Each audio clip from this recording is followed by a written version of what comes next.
seorang pria berusia 75 tahun mengalami gangguan pendengaran presdiskusis dan gangguan penglihatan katarak.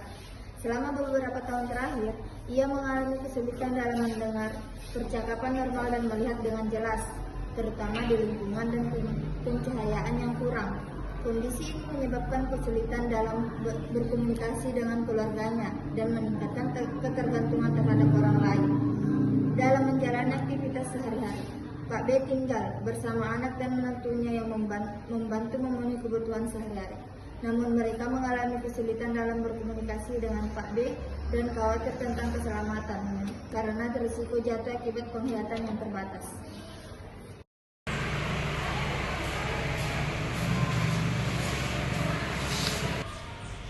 Selamat pagi Pak B, saya perawat Cindy yang akan bertugas untuk merawat Bapak pada pagi hari ini. Bagaimana perasaan Bapak hari ini? Baiklah Pak, saya melihat Bapak mengalami kesulitan mendengar. Bapak bisa melihat dengan jelas saat ini? Saya mengerti, saya akan berusaha berkomunikasi dengan Bapak dengan cara yang mudah dipahami. Apakah Bapak bersedia membantu saya dalam berkomunikasi dengan keluarga Bapak?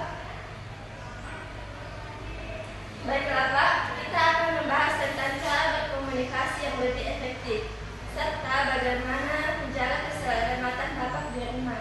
Kita akan bertemu selama 30 menit di ruangan ini. Apakah Bapak setuju? Fase kerja, perawat duduk di dekat Pak B dan memulai percakapan dengan menggunakan teknik komunikasi yang efektif.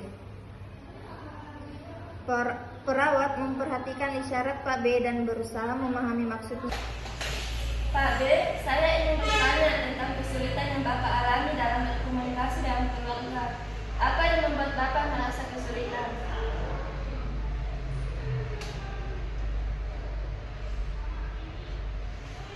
Perawat kemudian mengajak anak dan menantu Pak B untuk bergabung.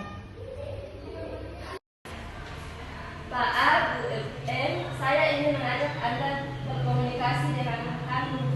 Silakan Bapak dan Ibu duduk di dekat mesin. Yesus.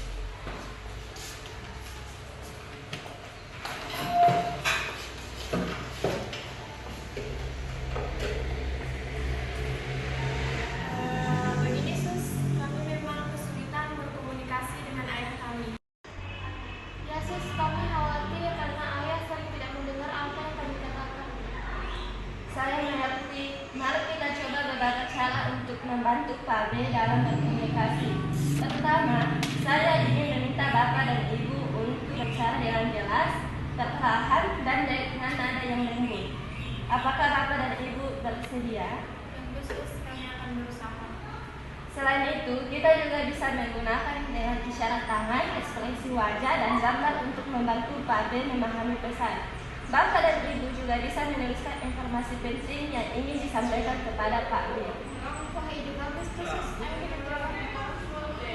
Selanjutnya, saya ingin meminta Bapak dan Ibu untuk memastikan bahwa rumah memiliki pencahayaan yang baik untuk membantu penglihatan Pak B dan hindari lingkungan yang bising saat berkomunikasi dengan Pak B.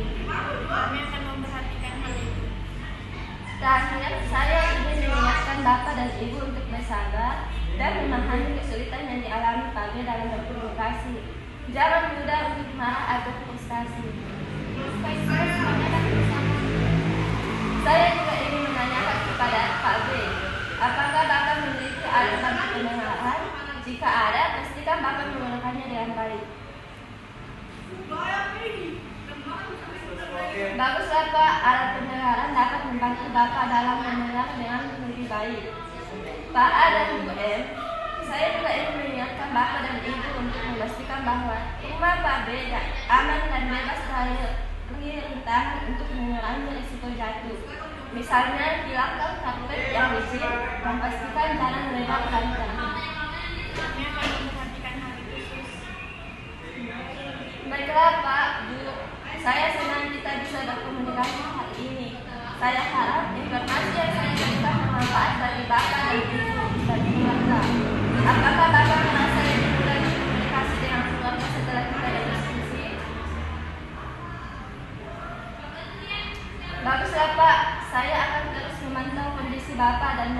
membantu Bapak dalam berkomunikasi dengan keluarga. Pak A dan Bu M, saya sarankan agar Bapak dan Ibu terus menggunakan teknik komunikasi yang telah kita bahas hari ini.